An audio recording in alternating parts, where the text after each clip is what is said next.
makikita nyo po, lantad na lantad yung suso ko para lang mapanood ng mga tao. Magsasalita na po ako. Magsasalita na po ako. Iisa-istain ko po ang panggagago sa akin ni Merc. Ni Christian Merc Gray. Ginago po ako ng taong yon. Ginamit po ako ni Christian Merc Gray. Lahat po nang nangyayari sa lahat ng video namin, mula umpisa hanggang ngayon, scripted. Kung magtataka po kayo kung bakit maraming nawawala sa amin sa Team Merpay dahil sa kanya. Dahil po sa ugali ni Merc. Kanya dahil po alam niyang malaki, siya po ang pinakamalaking may kita sa Brusco. Siya po ang may pinakamalaking kita. Yung ibabawas na 5% doon, sa pera ni Merc siguro mababawas doon 16,000. Everything you know is in your mind. Lahat po ng kaibigan niya, ginamit niya. Hindi ko na po kasi kaya eh.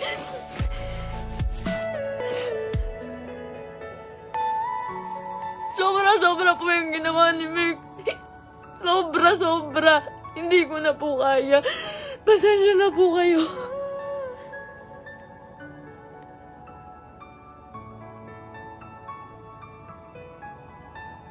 Napakawalang hiyang tao niya ni Merc.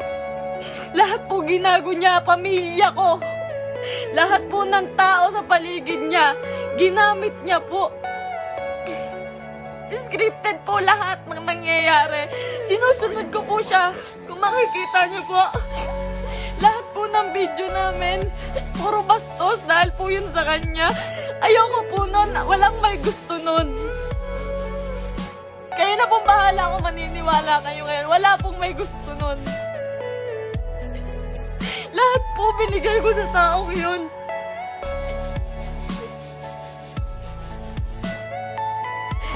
Lahat po ng panggagamit sa katawan ko. Lahat po ng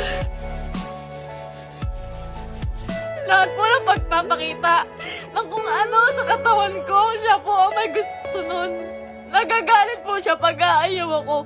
Ang sasabihin niya, para sa atin to. Para sa atin to. Pero hindi ko naramdaman dahil po napakalaki po ng kinikita ni Merc. Wala po siyang binibigay sa akin. Kung sasabihin niyo po na pera lang ang habol ko sa kanya. Kung makikita niyo po yung bahay namin, hindi niya po napagawa yun. Hindi niya po pinagawa yung bahay namin. Uunahin niya pa po yung iba.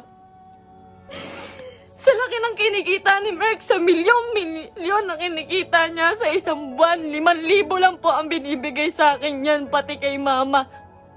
Sa magulang ko po, 5,000 lang po, isusumbat niya pa. Mumurahin niya yung magulang ko.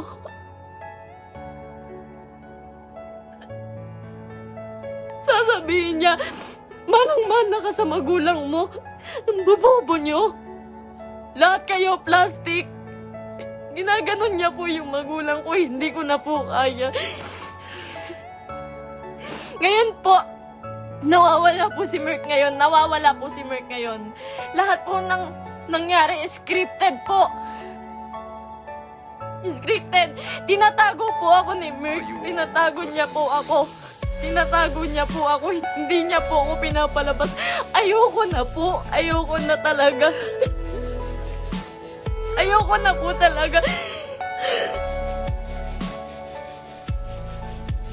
Ayoko na po.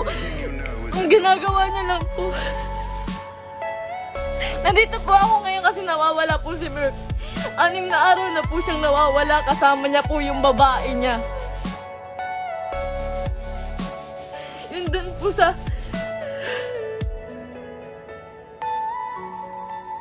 Si Pam doon sa video na bago makaganda.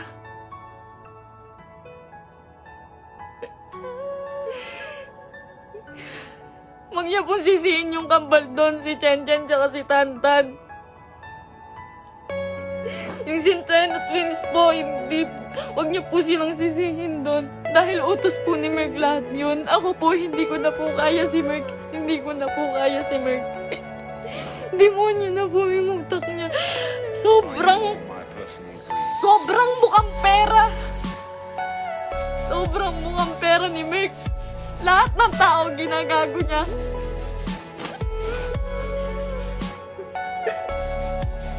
Sinisira niya po yung nanay ko po. Yung nanay ko na nasisira na din po sa inyo. Yung sasabihan po yung nanay ko na mamatay ka na, siya po may utos nun. Siya po may utos nun. Ginagawa niya pong robot yung pamilya ko dahil sa akin na lang po tumitingin yung pamilya ko. Sa akin na lang po tumitingin yung pamilya ko. Ba't nila sinusunod si Merc? Kada pupunta po sila sa bahay, may pagkain na sila. Maghihintay kami ng script niya. Magagalit pa po yan pag nagkakamali ako. Pag may mali po ako nasasabi, pag kailangan ulitin ng video, magagalit pa po yun. Lahat po ng video namin scripted. Dahil po sa kanya.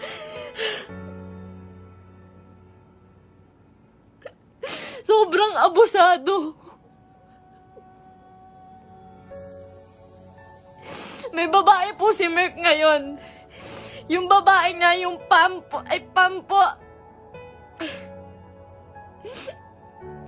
Grabe, Merc. Pinatulan niya pa. May anak na po yun. May anak na. Sabi niya.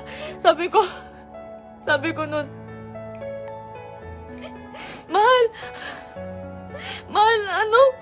Baka naman papatulan mo yan. Baka naman totoohanin mo. Ang sabi niya nun, hindi. Kamukha yan ng ex ko.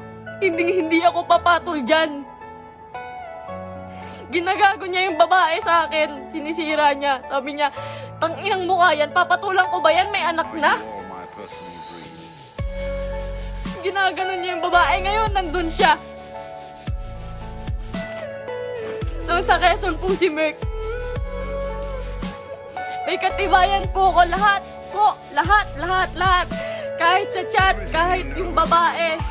Nahuli ko po kasi dahil po dun sa post ng babae. Nag-post po yung babae.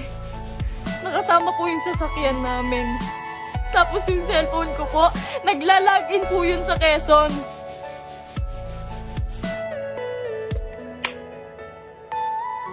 Lahat po ginawa ko kay Merc. Pasensya na po kayo. Ako po mismo humihingi ng pasensya dahil po kinonsinti ko siya. Mahal ko lang po talaga. Ngayon lang ako natauhan. Sobrang dami kong kaibigang nilayuan. Pamilya dahil ayaw nila ng video namin ni Merc. Sobrang dami ko pong nilayuan. Wala po akong kaibigan ngayon. Wala po akong kahit sino ngayon. Dahil kay Merc. Dahil iniingatan ko po siya.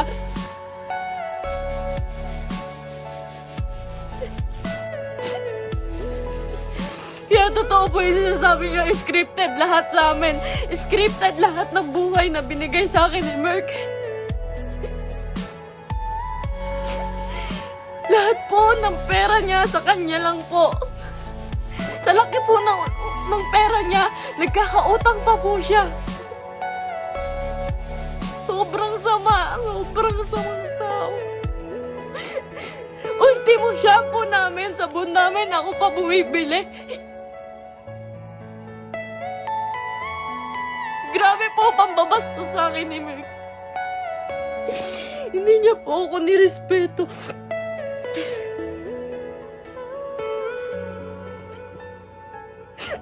Nawalan po ako ng kaibigan dahil sa kanya. Huwag niya po sisihin lahat po ng taong nakapaligid kay Merc. Dahil po lahat yun inuutusan niya. Sobrang bossy. Hindi niya naman po pinapalamon.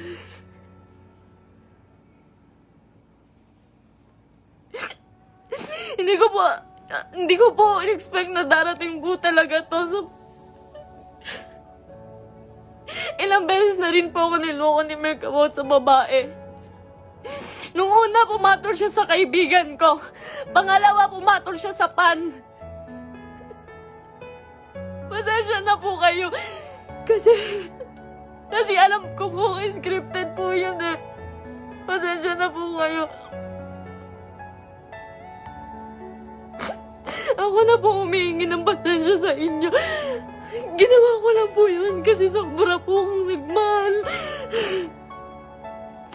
Bago po namin makuha si Asurada, ang inuulam po namin araw-araw, itlog at tuyo araw-araw para makuha niya lang yung sasakyan niya. You are my personal dream.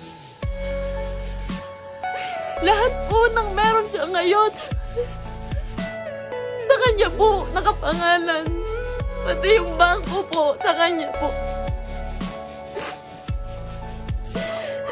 Everything you know is in your mind. Paghihingi po ako sa kanya, tanya po, lantad na lantad yung suso ko para lang mapanood ng mga tao.